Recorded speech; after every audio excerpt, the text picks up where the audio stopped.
Hey folks, Papa Boris here. This is the final game of round 1 of the 2025 Through the Ages World Championship. This game was against the weakest opponent. Sheeter and I were tied for dead last in our group, but it had the highest stakes because whichever one of us won this game was going to be third in the bracket and advance, or third in the group and advance to the lower bracket in round 2.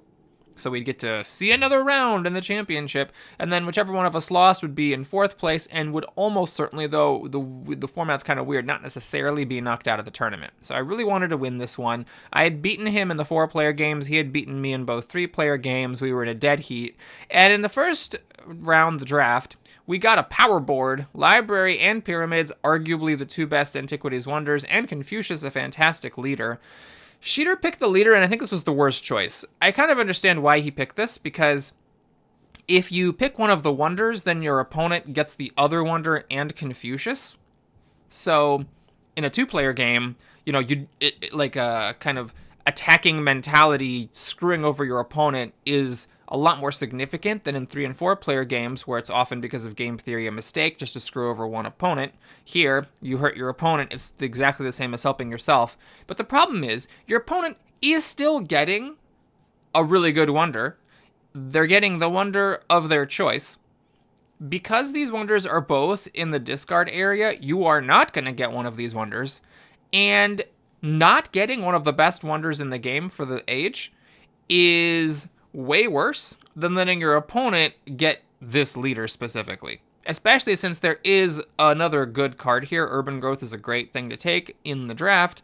And there are good leaders coming. If you don't take Confucius here, if you grab the Pyramids, for example, then once your opponent takes Confucius and Library, like, yeah, it does kind of suck. This is admittedly a pretty unlucky draw for this player, for the first player here, because Hippocrates doesn't quite make it down to the first row.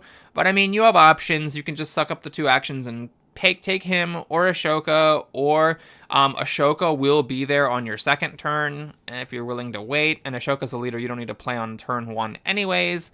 I think just passing on both of these incredible wonders is ridiculous. But he decides to take Confucius. So I am not getting Confucius. I will take the library. A while ago, someone made a post on Board Game Geek where statistically they showed that people who take the library do better than people who take pyramids. Now, I don't know if that's still valid years later or if it ever was valid to begin with, but based on this, I take the library over the pyramids if it's in a head-to-head, which is not very often, and then I grab the urban growth, and I'm very happy with the draft. This went very lucky for me as the second player. Now, Sheeter does get the option to take Hippocrates, but since he took Confucius, he can't take him, and his wonders are kind of blocked here, so he did get quite unlucky with the draft, I have to admit. Though he still could have had, let's say, the library or the pyramids here, and he just doesn't because of his own choices. He builds a mine, raises population, plays Confucius, and then grabs Frugality, which is the best of these because it's the only one that he can use for free without paying an additional action, and then we pass the turn. On my first turn, I take Hippocrates. I had enough of Ashoka in the other game. I'm like, you know what? Let's just take a really simple leader who's really good and who can be replaced without any headaches. I just pick him up, play him, make a mine, and you know what I'm going to do? I'm going to raise population. Now you might say, hold on a minute, Boris. Why not use urban growth to build a lab? And that's fine. I just decided to go for the extra rock here rather than the extra science. All right, Sheeter plays an event. It's planning, and I do need to pause for a moment to talk about this, because I think he screwed up here. So the planning options did, admittedly, kind of suck. It was 3 military cards, a free warrior, or 2 free food. So there was no way to get rocks here. The correct play, in my opinion, is just to take the 2 free food. Like, yes, it's sad that you couldn't get rocks from development of planning, which gives you 3 different events, but still, you just take the 2 free food. He, however, decided to go for the free warrior, and I do think that's a mistake, because it means that he cannot build his turn 2 lab. So he puts the Stonehenge under construction, and he takes Engineering Genius.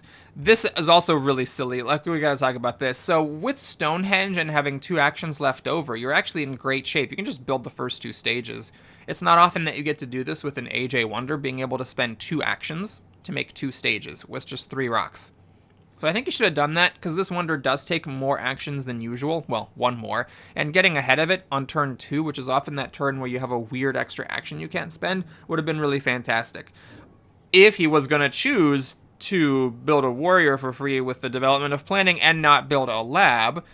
I don't think that was the correct road to go, but if you do go down that road, then you build the first 2 stages of your wonder. Now, he takes Engineering Genius 1, which is sort of insane, because this is 2 actions for 3 rocks, which isn't even amazing, and his wonder doesn't have any 3 rock stages, so this is a speculative Engineering Genius for a future wonder to be played in Age 1 or Age 2.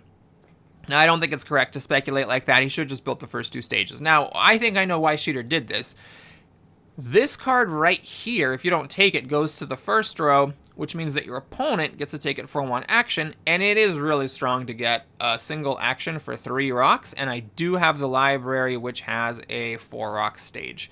So he was probably hate drafting it from me, but I think it's one of those things where, like, he's hurting himself more than he's hurting me by taking half his turn to take a card he's not going to use for turns and turns and turns on end, or possibly never, if things don't go his way. So I think that this was a miscalculation on Sheeter's part. I was really happy to see it, and we passed the turn. Okay, so there's no Engineering Genius for me. What do I do? Well, one of the many great things about the Library of Alexandria is that if you have 1 rock left over somehow, in my case because of Urban Growth A, you can spend an action to build the first stage, which you often cannot do with the wonders. I mean, you can do it with Stonehenge, for example, but most of the wonders don't have a 1-rock stage at the beginning. So I can play the Urban Growth, I can build a stage of the wonder, and then that helps avoid, like, the turn 2 doldrums where you don't have anything to do. I raise my population, I grab Frugality for a free food, and then I pass the turn.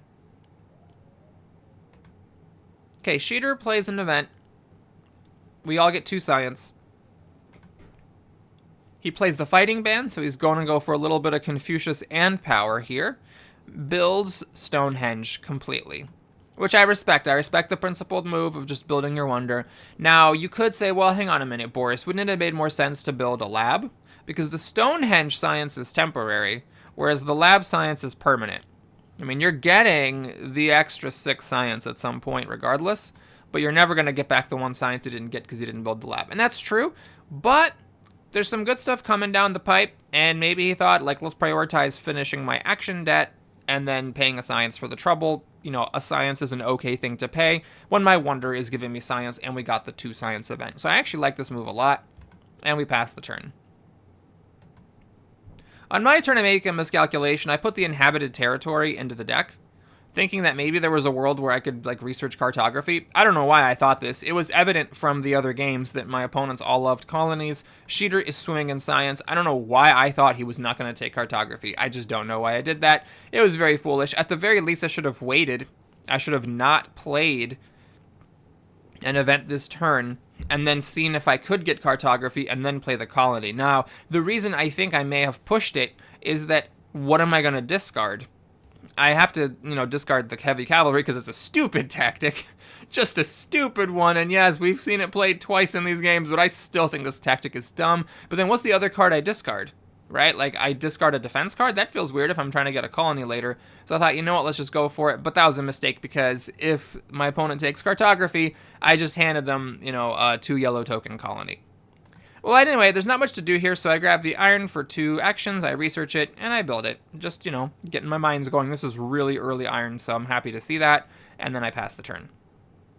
So Sheeter makes a really big move here with his giant pile of science. After playing an event, and we all get some resources, he actually grabs the monarchy, so he fixes his military actions and his civil actions somewhat, and then, yeah, he takes and researches cartography. I don't know. Maybe I thought he was going to go for knights. Everyone friggin' loves knights, but in this game, Sheeter and I both passed on the knights, which I think is totally fine to do. In Age 2, there are 2 copies of cavalrymen in a 2-player game, so everybody can get a cavalry if desired. It's not a big deal to pass on this 5 science knights. So now he is a little bit threatening here. I am 3 strength behind, but I do have 2 defense cards, so I'm not super bothered by it. But then he plays a warrior because, well, it is getting out of corruption. So the one problem with his line of taking and researching cartography is he's not able to get out of corruption by building a lab or by making a worker.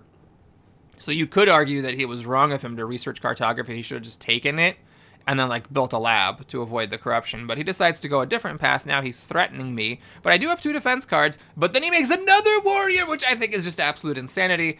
This is incorrect. Like, yes, it looks awesome. It feels amazing that you are 6 strength above your opponent, and you are guaranteed to, get any aggressions through.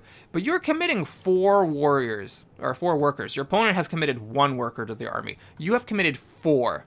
And what are you getting for that? Like, you can blow up a building. You can steal some rocks. I mean, he already paid like 4 rocks to make 2 workers. He's not even getting his rocks back. You can get a free population. Congratulations on your free population. Or, sorry, your opponent loses 1 population. Well, your opponent's already 3 population ahead of you because you spent 3 workers to make 3 warriors. And yes, the resources are nice, but again, if you think about it, like a person costs 2 or 3 food to get out of the bank, and then another 2 rocks to make into a warrior, and you've done that 3 more times than your opponent. So you're not like really getting back on anything. Kidnap is the one where like it can really have an effect on the game. But I see this happen really, really rarely. So I don't agree with the strategy here. I think as cool as it looks, it's actually not that effective. So I'm happy to see all this. We passed the turn. And the one thing that's annoying, I guess, is the fact that I can't really do Genghis, because Genghis is a really strong leader. But now Sheeter's engineered it so that he's going to get him. Like, I could take him, but then I'm not getting the 3 culture. So this is going to have to pass to him. He will be getting a 3 culture leader, but he could have accomplished that with literally 2 fewer workers. If he had 2 fewer warriors, he would be at 4 strength. He'd still be in the lead. Like, he's got no problem being in the lead. He could have grabbed Genghis without spending so much. Anyway, I decided to finish the library, and here, I have a variety of options. The safest play is to take the swordsman and the irrigation, both of which are really great technologies. I elect to do that. Oh, right, I got my games confused. There was the other game where I built St. Peter's, not this game. Yes, I think it is correct to not build St. Peter's and take these 2 cards instead, because they're both really good technologies, and, fixes your food. I can stay, sort of equal on military. And, yeah, at this point, I just passed the turn. He can aggress me. Do what you want to do, man. Go ahead. Go for it. Oh, he just doesn't even have an aggression. That's the other thing, is you're spending all your resources or your military actions to make fighters, so you're not drawing cards, so you're less likely to get aggressions. All right. He flips raiders, so I do lose 2 food, or 2 rocks, or a combination, whatever. He grabs Code of Laws, and I disagree with this move. It's 2 actions. You've spent your Stonehenge science. You got a lot of good stuff out of it. But now you don't have the science production for this. Like, yes, it is cool that this will fix your rocks or your civil actions for the whole game, because once you get to 6, like that's kind of a comfortable place where, yeah, it'd be nice to have 7 or 8, but 6 you can manage. But if you want to go that route with monarchy, then fix your science and grab justice system in age 2. Do it that way. I don't think paying 2 actions for Code of Laws here, when there are significant things to be doing, makes sense. Like, you can take and research alchemy and upgrade a lab here, which, to be fair, Sheeter does grab the alchemy, but and building his second lab is the same as upgrading his existing one. But if you were going to take, like, a 2-action card, take swordsman. They're going away. This is the weird thing about the 2-player game. Whatever's in this spot, this is like the bitch spot. If you don't take it, you lose it no matter what your opponent does. So, like, yeah, it sucks, but, pay the 2 actions to take the swordsman if you're willing to pay 2 actions to take something. Well, anyway, on my turn, I decided to respect this strength situation a bit and grab Saladin for my leader. I don't normally like him, but, like, this just feels incredibly good because I can play him. I'm going to get 2 strength. Then I'm going to be 4 behind, and I can actually block one of his aggressions. So I feel like that was a pretty good use of a leader. Age 1's ending. I'll try to replace him quickly in age 2. I don't have any colonies for Christopher because I threw away my colony, so that was a mistake. But since that's the situation where I'm really behind on strength because my opponent went nuts, Saladin seems like a reasonable choice. I also grab irrigation, upgrade a mine, and upgrade a farm, just getting a little bit of everything here.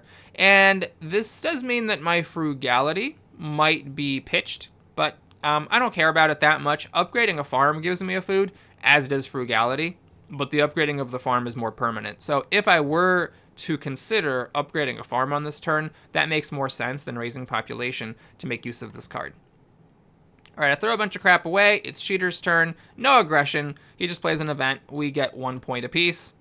And he researches Code of Laws. So he commits all of his science to fixing his actions here, which means he's committed nothing to his economy and spent all his workers on warriors. I couldn't be happier. It's one of those things where you got to be careful with the psychological element of the game. You don't want to look at this and be like, oh no, I'm losing, because you're not actually losing here. I'm doing great. We are the same on culture. he is getting some science from Confucius. I actually did not take that into account when I was talking about Code of Laws. Because, yeah, as long as he keeps playing events, he's still getting science from Confucius, 1 per turn. Which also, now that I think about it, makes it even weirder he'd go for a strength thing. Because with Confucius, if you spend your military action to do an aggression, you're giving up a science to do that. There's like an opportunity cost to it. It just seems like a very weird combination. Anyways, he develops the Code of Laws. He puts the Great Wall under construction, and you can probably guess what I think of this. I think this is crazy. Yes, it's going to be 4 whole strength, but you have no economy. This is not going to be enough in the long term to beat up your opponent with military, or in fact, even to prevent your opponent from getting ahead of you. And it's not that difficult for me. Like, yes, there's nothing right now, but it won't be that difficult for me to catch up on military, even with him pouring everything into fighting bands and getting 4 strength from this Great Wall. Now, the one plus side to this move is that it is going to give him a happy face when he builds it next turn. And he can build it next turn. He's got 7 rocks plus 3 from this very hard-fought engineering genius. So that may have been a consideration, because we are about to go into revolt.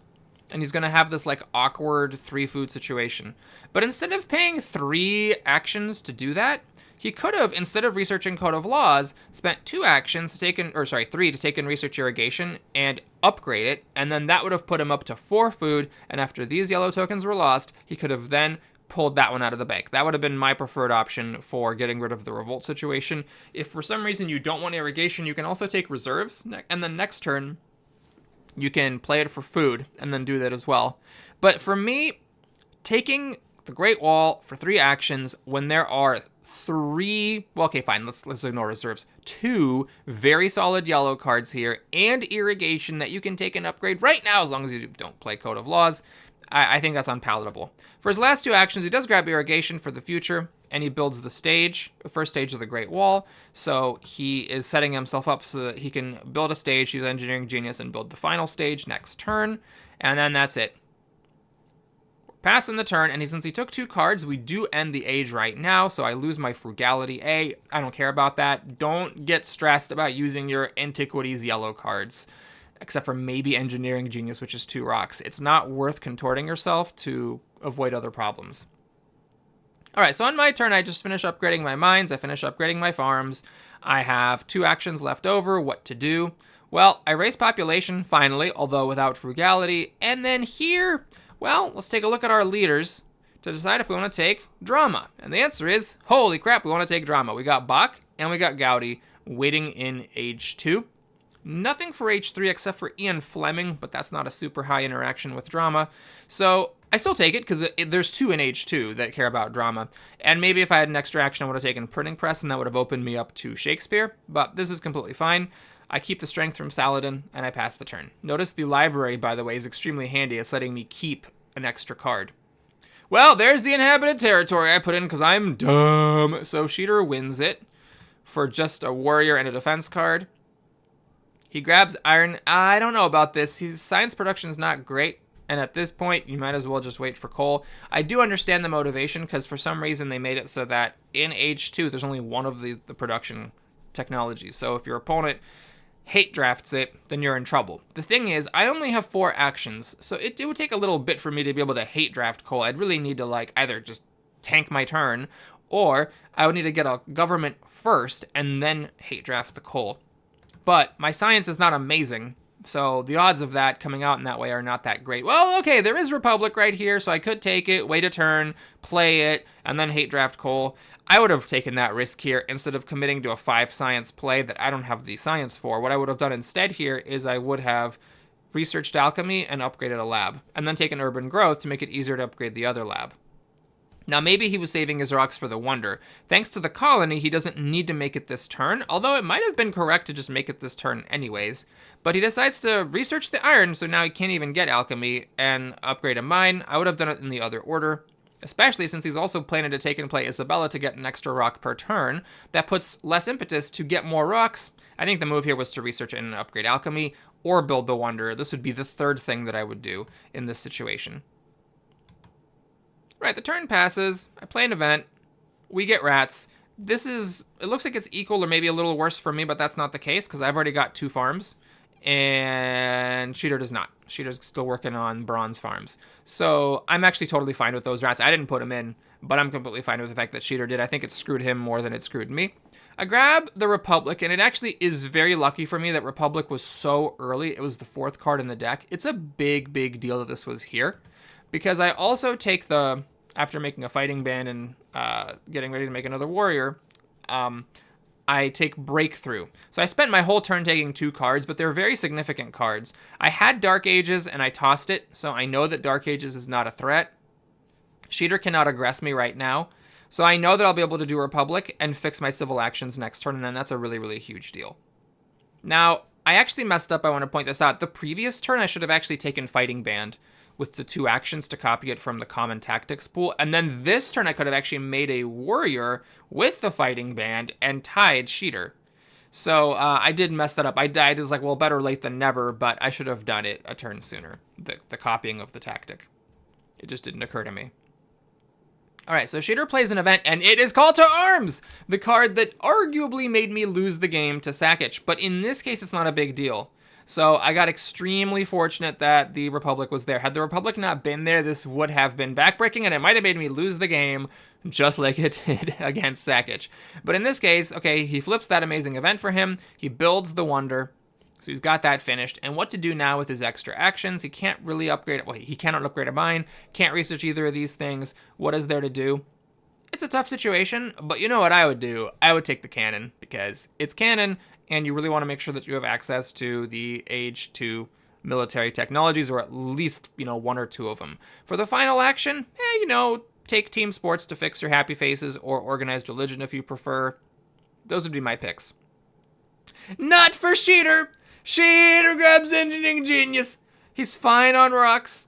He's gonna, get up to 7 here with Isabella and 3 Iron Mines. He can do that next turn if he wants. There's no wonder that he's building right now, so it's not even guaranteed he's going to use this, but he's just like, I'm taking this Engineering Genius. Now, the one consideration is, okay, if he has a good colony here, if one of these 3 cards is a good H2 colony, then he could be saying, aha, I am pretty sure my opponent's not going to build the Suez Canal. I'll be able to get it. But I don't think it's worth it. Compared to Cannon, the fact that Engineering Genius 2 might be there next turn anyway, and having your Happy Faces fixed forever. These are all, by the way, all the 3 cards that fix Happy Faces. In the 2-player game, there's only 1 copy of Team Sports. So the fact that both Organized Religions and the Team Sports are here means if Sheeter does not take a Happy Face thing now, he's never taking it. Now, he does take the Team Sports. So I think it was correct to do that, and I applaud him for that. But Engineering Genius versus Cannon, for me, is a no-brainer, and Sheeter went with a no-brain option. We're going to pass the turn here. I am just thrilled to bits at what I see happening here. Because after playing an event, getting a science, I break through Republic. So the fact that I lost 2 civil actions, yes, that sucks. But, I mean, thank God I got to 7 actions before that happened. So I can still have a really productive turn here. With 4 actions instead of 2, I can take Cannon and Organized Religion and Gaudi. And I can even research Swordsman and make a sword to stay comparable on strength and get ready to pop off, because Gaudi is ready to go. I'm like that meme guy rubbing his hands behind a tree. We are ready to pop off here with Antoni Gaudi and just go crazy on culture. I also pay my other military action to upgrade the other warrior, and yes, it does suck that I am corrupt here, but I'm not avoiding I don't have any military actions to avoid corruptions with another warrior. It's fine. We got tons of rocks. And I also make a decision that I'm going to pat myself on the back for, as Sheeter wins another colony. I use Saladin to get an extra action instead of getting an extra 2 strength. So the reason for that is I'm pretty sure I'm switching to Gaudi next turn anyway, and 2 strength does literally nothing. I'm still losing the events, and I can still defend an aggression. So I take an 8th civil action, which ends up being very, very important this game. Now, Sheeter, as planned, does take the Suez Canal, and then he spends 3 actions to take Architecture. And I think you probably know what I'm going to say about this. This puts you in the madhouse. I don't know what this is. He doesn't have the science to support Architecture. He does have plenty of rocks. So he's in the exact polar opposite of the scenario where you would want Architecture. There's no way in hell I'm taking Architecture. How would I take Architecture here? I'm great on rocks. I don't have science. why would I take architecture? If you want architecture and be a crazy person, fine. Just wait for it to fall down to the first row and take it then. But he takes it here, so I am thrilled to bits to see this because, again, he's not taking cannon. And there was also opera here that he could have. So if you want to spend 3 actions to take cards, fine. Take cannon and opera. Get ready for culture. Fight me. Or actually, you can't. I can't fight anymore. I already took Gaudi, so wait for Bach. Go crazy with culture. I don't even know if taking cards is the best thing to do. Start building your wonder that takes 4 actions to build. Get this engineering genius out of your hand. But I mean, I would definitely take cannon. Cannon, you got to take cannon because it's crazy not to. The one thing is that's kind of unlucky for Sheeter. The wonder was right here, and I've already taken cannon, so I cannot hate draft cannon. But because this card gets removed rather than one of these 3, like if Suez had been one further, he could have taken it and cannon would have been there in the first row for him next turn. But because he took the Suez from this spot, which was unlucky for him, the cannon is going to disappear if he doesn't take it now. So I think you got to take the cannon, and then, hey, you're not corrupt thanks to Isabella, so fine, just like build a stage of your wonder, upgrade a mine, take an opera, anything other than the architecture. So he builds a warrior. Because you got to build a warrior. You just gotta build a warrior every day. He's 5 strength ahead. All right, cool. And he passes the turn. Now, on my turn, I really wish the game would let you pause before showing the first move of the round. Like, I wish it would show the whole row, and then I could pause dramatically and be like, guess what I did? I took Transcontinental Railroad, which just peeked out of the deck for 4 actions, and then I spent my other 4 actions to build it right here, right now. I had exactly 12 rocks to do it, and I think that was the correct move. There is a lot of other cool stuff around here. Yes, there's the cavalry that Sheeter's going to get to take now, and I end up without horses, and that is super duper sad. And yes, there's urban growth for, upgrading my organized religion one day or building a drama. Like, there's all kinds of cool stuff to do. But this gives me 2 extra rocks per turn. I'm building it right now, so there's still some time in H2 to enjoy it. It uses up all my actions. It fixes all my strength issues. I got lucky that the Transcontinental Railroad showed up here, but I also think that some people would miss this play. Because some people are obsessed with Harvard College, and some people just don't look at wonders in the 3rd row and think about making them. So I'm really patting myself on the back hard for that. It was a good play, and then I passed the turn. Now, for my last turn with Saladin, I actually do take 2 strength instead of the civil action. I was wrong. I was planning to replace him with Gaudi, but with this Continental Railroad move, I decided, well, Gaudi's just like 1 culture right now. Let's get this 2 strength so maybe I can snipe an event or scare Sheeter into not playing a card. But he plays a card because it was just economic progress, and I guess he knew that. But, it was worth a try. All right, he develops architecture for all of his science. All of it. He plays this. What is he even going to build? He has literally nothing that he can build with architecture. This is just to save actions. Save 2 actions on the wonder, but keep in mind, he spent an action to put it into play. So this thing about building up to 3 stages of a wonder for 1 civil action, he's really only saving 2 actions with it, not 3, because he spent 1 to play this useless technology. So he plays it, which I'm delighted by, and then he decides, all right, it's time to get serious here, and he builds his wonder. And the colony that he gets, which you have to click in here to see, was a good one. It was vast territory too, so he gets 4 yellow tokens, which admittedly is incredible for him. He takes Alfred Nobel because everybody here freaking loves Alfred Nobel. And that gives him the 2 strength and some extra science, which to be fair, he does need, but he's not getting culture with his leader, and I am. So that is going to be significant. Then he raises population. He's got to get these people out of here. Strange last move, builds a temple. I don't know why. I mean, obviously he doesn't need the happy faces. Is it just for culture? Is it just a raw culture move? I don't know. But yeah, he makes it. I mean, he could have made a lab. He's got the monarchy. Urban building limit, could have gotten an extra science per turn. Not sure why the temple. Maybe he had some reasons that I don't know about, or maybe it was just Sheeter being Sheeter, and we passed the turn. So on my turn, I play an event, because I am technically still in the lead, but unluckily for me, it is not a strength-based event. It is just the Happy Faces thing, and of course I have none, so Sheeter does get a free population increase. So now, my friends, it is time to pop off here with Antoni Gaudi. So Daddy Gaudi comes in. We don't have much science, and he's like, that's okay, bro, I gotcha. So I build a temple. Now, there's a reason for me. This decreases the scientific cost of all my future urban building technologies. So this is going to be saving me an extra science per card. So I research So I take journalism first, and I research it for 4 science instead of 6, and then I make a journalist. So now I'm getting crazy culture, and my science is in pretty decent shape. And then I have more to do, my friends. I take the cavalryman, which Sheeter did not take for some reason, and I raise population a couple of times, put down the Napoleonic Army to prepare for the future because I'm low on military action, so I want to use them efficiently. Sheeter has no way. He just did not take cannon, didn't take cavalry, doesn't even have swords. He has no way to get the Napoleonic Army anytime soon, if ever. So I decided to use the military action. I'm not worried about this entering the common pool early, and I pass the turn. So we're doing great here. This is a lovely place to be. Culture, we're about the same, but I'm making way more than he is, making more science than he is. Even with the Suez Canal, I'm making more rocks than he is because I have the Transcontinental Railroad. Now, the food is deceptive. It looks the same, but it's not the same. He is just absolutely obliterating me on yellow tokens. I gave him 2. He gave himself 4, so he has 6 extra yellow tokens in friggin' here. So with his bronze mines, he's actually doing way better than I am with my irrigation because he's got a much deeper pool. But that's the only thing that I'm losing on, so I'm feeling great about my chances here. Oh, I think I have to go to my side. Yep. And then we pass the turn. So the final turn of H2, Sheeter plays an event. We get some free food, which is fine. Because he's just swimming in food here, so this doesn't really matter to me that much. He grabs selective breeding, researches it, and upgrades it. Now, normally, when this kind of move happens, I'm like, that was a very principled play. That was a great...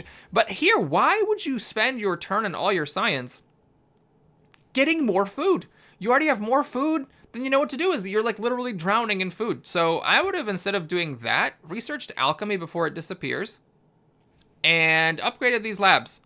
Now, the situation is that selective breeding costs 5 science, so he had 5 science here.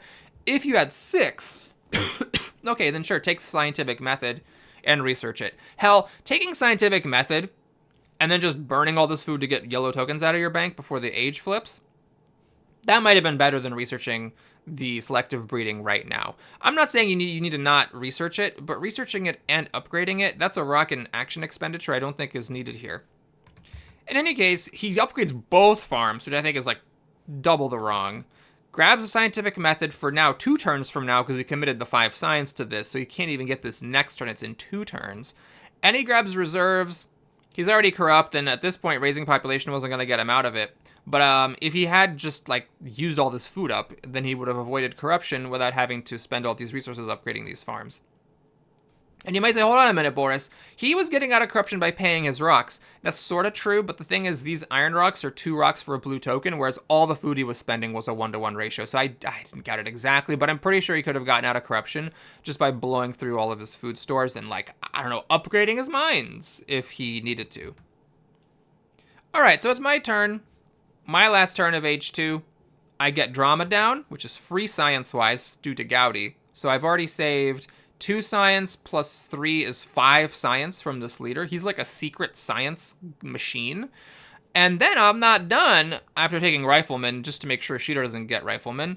I research the horses, make a horse so I'm not, behind on strength. I'm still losing on tie breaks, but it's fine. And I'm ready to get the cannon next turn thanks to science from Gaudi. I actually have enough to research cannon next time and make a cannoneer. I raise population. And we take efficient upgrade. Now, that may have actually been a dodgy move, because the age is about to end, and I'm going to lose these 2 yellow tokens. So it seems like it would have been tempting to raise population one more time. Maybe what I was thinking is that it costs 4 rocks to upgrade this temple to this organized religion, and it costs 5 rocks to make a cannon. Now, 4 plus 5, I have enough. I have 10. But I thought, well, it's maybe low on rocks. I don't know. Let's get some rocks here and then pay an extra food to get this worker out later. I'm not sure. I think it's better to take the population out of here. All right, so we're in H3, and something happened here that had not happened previously. For the first time in my tournament life, I'm just in that great situation where, like, unless something cataclysmically bad happens, or I make a horrible mistake, or my opponent, makes some 5,000 IQ genius outplay, I'm just going to win. It's H3 starting, and I'm going to win. My opponent cannot touch me on military. I have all the military techs. I'm beating him on every metric except food. I've got insane culture. I'm going to get him. I just knew at this point that I was going to win. Now, Sheeter does a pretty good job playing it. So he plays an event. I lose a worker, which sucks. He grabs the strategy to continue pushing on the military front, grabs some reserves, raises population a few times, grabs a breakthrough for some more science because he does need it. He's okay with being corrupt. The one thing that I think Sheeter does that he shouldn't be doing is he makes more warriors. This guy spends all 3 military actions making warriors. He's up to 6 Age A. 6 bronze warriors here. And he is beating me on strength, but this is not a long-term thing. It's not going to work for the long term, even with a Great Wall and a fighting band and some flat bonuses from cartography and strategy and Nobel here. It's just not going to work. So he didn't need to do that. But one thing I appreciate about his play is that he was always making it difficult for me to play events, because when you are in this situation where you're like, I am going to win the game no matter what, like I'm way ahead, I'm going to win, it's over, you're kind of afraid to play events when you're behind on strength. It's like, well, what if something bad gets flipped, you know? What if we get like some refugees, or I give them 6 science, or I give them this international agreement? Like, what if something bad happens? What if there's a terrorism in there? Like, you're afraid of that. But if you're not playing events, you're not getting points. You know, every Age 2 event that you play is 2 points. Age 3 events are 3 points. And, you know, 2 or 3 extra points if he's always playing events and I'm always not. That does bite into this amazing culture lead that I have.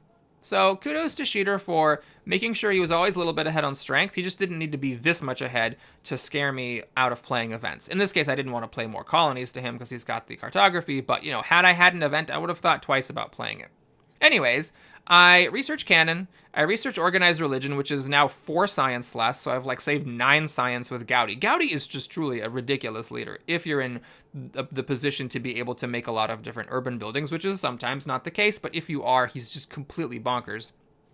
I upgrade a temple.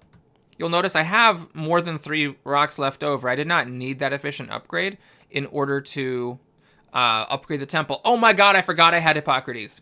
Okay, never mind then. It was fine to take the efficient upgrade because I have tons of actions, and I get a yellow token back here from Hippocrates, so I am not actually losing the opportunity to raise the population for 4 food. That was miscommentary, my apologies. All right, so I grab Revolutionary Idea because I still do need science.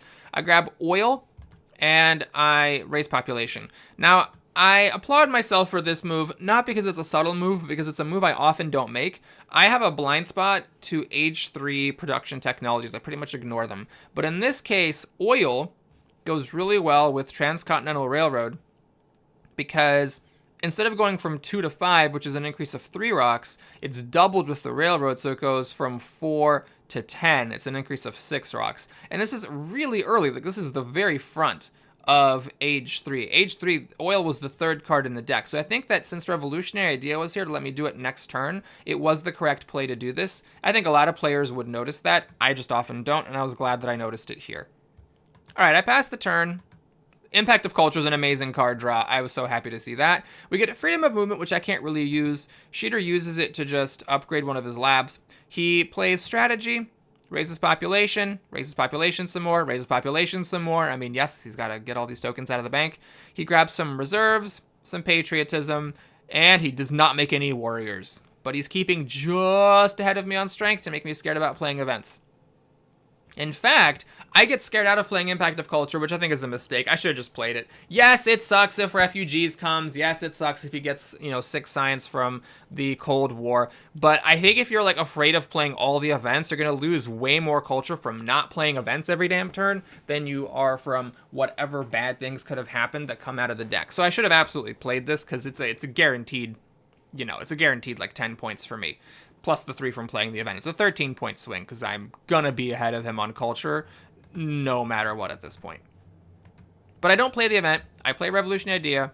I grab the oil. I upgrade 1 oil. You don't need to go crazy. You don't need to upgrade more oils. I mean, you can if you want. Each one costs 6. What is it? 6 rocks or is it 5 rocks? 1 second.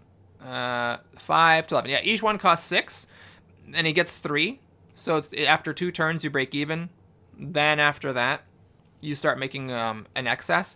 I don't like doing that, though, because Age 3 does go by really fast when both players have a lot of civil actions and take a lot of cards from the row.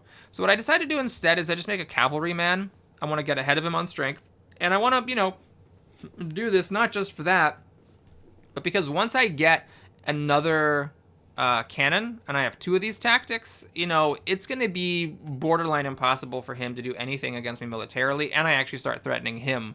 Though I don't have enough military actions to declare a war, other than hybrid war, and it's hard for me to get those because my science is admittedly on the low side. Now, you could say, well, Boris, why not build a journalist? You will be just 1 strength behind. You're going to be making significantly more science. It'll be possible for you to get one of these air forces and actually just raise your strength with that instead of trying to make 2 workers to get an extra tactic that way. That's a fair point. I probably should have considered that a little bit more. But here, with my 4 extra actions, I'm definitely taking Revolutionary Idea for 6 science, and I take the Mechanized Agriculture, because I do need more workers, and I figured, hey, both the production technologies came out early. There's only 1 of each in the deck. Might as well take advantage of it. The Air Forces being out early, both like this, is good for me as well, because it means I don't have to, go crazy paying 3 actions to take it now just to make sure Sheeter doesn't get it. I'll get one in the first row, and he'll get one in the first row. We just both get them, and no one needs to stress taking actions to snipe him out. Alright, we get a War Over Culture. If I can get my military actions fixed, then I could aggress on Sheeter. And I do get this international agreement. I put this in the deck, so maybe that was another reason to make the cavalry there, so I win it instead of Sheeter. He puts Empire State Building under construction, which is wildly optimistic. This is the one where you get 7 points for each category: science, culture, strength, food, rocks, that you're beating your opponent on. Which ones is he going to be beating me on? That's a tough one. Definitely not rocks. I got oil, Transcontinental Railroad. Science is going to take some work. Culture, definitely not. Food, yes. Strength, you got your warriors here. No. So it's going to be tough for him to get anything out of this. I think that was a mistake. What else was there for him to do? Well, just the usual garbage. Research scientific method, upgrade it, get your reserves out of your hand, raise population, upgrade a mine, the usual stuff that you can do for 4 actions instead of putting a wonder under construction that at most is going to get you 14 points. Okay, now he does research scientific method, upgrades the lab. There was just more he could have done. And now he's corrupt. Oh, no. Oh, or is he? Or is he corrupt? Let's go up to 9 bronze warriors and still be corrupt. And he passes the turn. 9 warriors. Oh boy. Well, Sheeter did mess up a little bit. He needed to take air forces there because he actually wasn't getting it for 1, because I can take the one that's not falling off and the other one falls away, so he misses air forces like this. And it was really hard to see because of the interface, but Hollywood came in as the very last card of the row, and I snapped it for free with my international,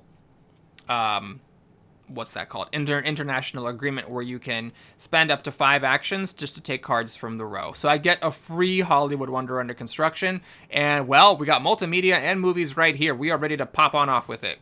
So I take Revolutionary Idea, I play the food. Did I have to do this? Well, my science is kind of low-ish, but thanks to Gaudi, I can still get movies or multimedia down next turn. And the food is nice. I am going to maybe want to make some movies here, and I'm totally out of workers. This lets me do it without having to get rid of my labs. It's still debatable whether that was correct, but if I am trying to make more military units and make more urban buildings, then this move makes sense. I grab the movies, I blow up a lab, I make my cannon so that I'm ahead of Sheeter on strength, so there's no funny business.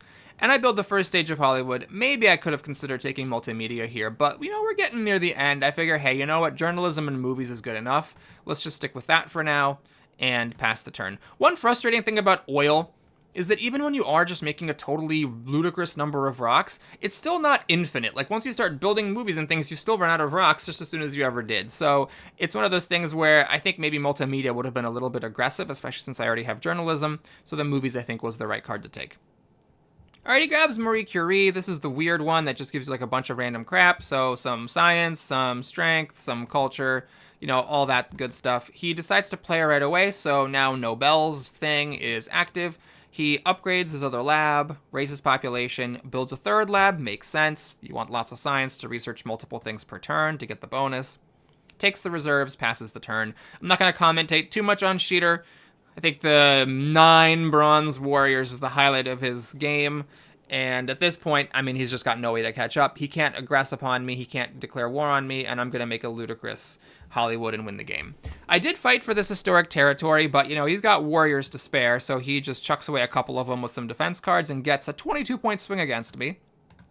Obviously, I did not put that in the deck. But thanks to that, he's actually still, with age 3 nearly over, holding steady on culture despite the lack of culture generation. But again, that's a bit illusory because we're both building a wonder, and mine is worth more than his. So now he did spend military to get that colony. I don't need air forces here. We're going for it.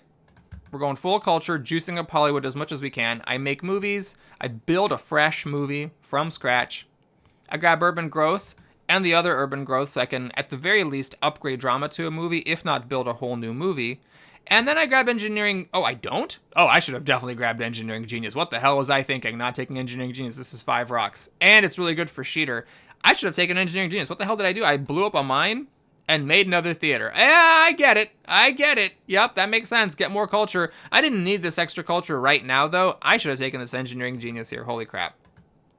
Okay, so I let Sheeter grab the engineering genius. He raises population.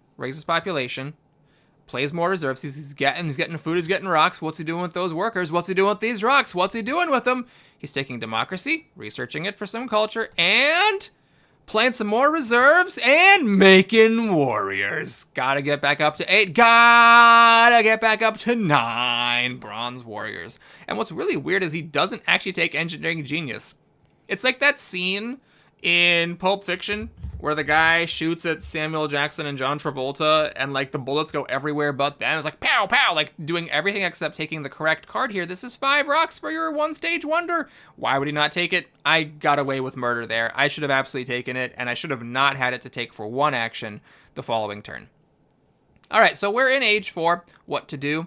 Just a little bit of precise counting here. I got 2 amazing events, by the way. I got Impact of Strength, and then I also got some other one that was also really good for me that I now don't remember. What the hell was it? Oh, God. I saw it.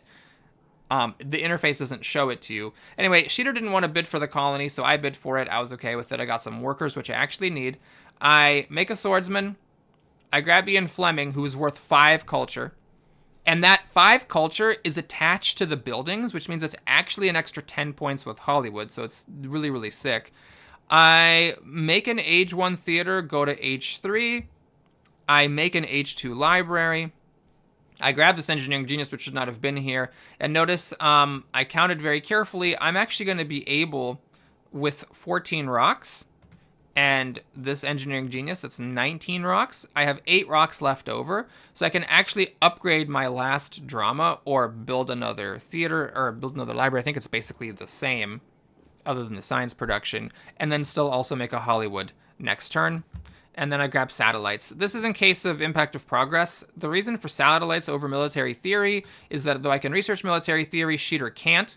But Sheeter already had strategy, so I probably should have just taken the military theory and gotten the extra 3 military actions in case somebody put, what's his face, Impact of Government in there. Anyway, I pass the turn. Sheeter plays an event, because why not? It's negotiations. Sheeter gives me 3 food, which makes no difference whatsoever to the game. He plays modern infantry, researches it, and then after a military buildup, he upgrades those warriors into modern infantrymen, and he builds the Empire State Building while having more strength than me. So he is beating me on science and strength for 14 points. After that, not much else to do except upgrade these, because why the heck not? And then he passes the turn. Reserves, by the way, is a bit of a strange grab here. The game is over. Why not take computers? That would stop me from researching it if, you know, for some reason I wanted to. Like, I can't use these cards, right? You cannot, in my last turn, I cannot use a yellow card, and I can't take a leader. I already have a leader. This is the only thing I could take that could do anything, so he should have hate drafted that. Just a minor note there in case that matters. Anyway, I research, I raise my population, I build another library, I develop the satellites, and then it is time to build Hollywood with exactly enough rocks. I counted correctly this time. I pull off a massive 42 culture Hollywood. It would have been 32 without Ian, but with Ian, it's 42, which is just absurd. And I do take the computers, because I can, and then we're at the end. So got a pretty big lead here. Oh, it was Industry, right? Impact of Industry was a really, really good one for me. And I actually ended up not playing Impact of Strength because Sheeter did go nuts and beat me, and I just didn't. I mean, I could have, but it was not the best thing for me to do, was to beat him on Strength just to play that event. So Impact of Industry, I get a big lead because of all my rocks with Oil and Transcontinental Railroad. Impact of Progress, he does catch up on, though it's obviously not going to matter here. Impact of Population is another good one for me. Despite all of his colonies and extra yellow tokens, I managed to get him on that with my food from my H3 food tech. And then, of course, there's the Impact of Culture. And so there it is. After this game, I was the undisputed third place player in our group, which means I'm going into the lower bracket. And one thing that no one can take away from me is, despite the fact that I was in dead last in all three-player games, and I lost both my other 2-player games, nobody at any player count in this round, in this group, beat anybody by more culture than I beat 9 Warrior Sheeter. Thanks so much for watching, everybody. Hope you enjoyed it. Please like and or subscribe, and I will see you again soon. Take care.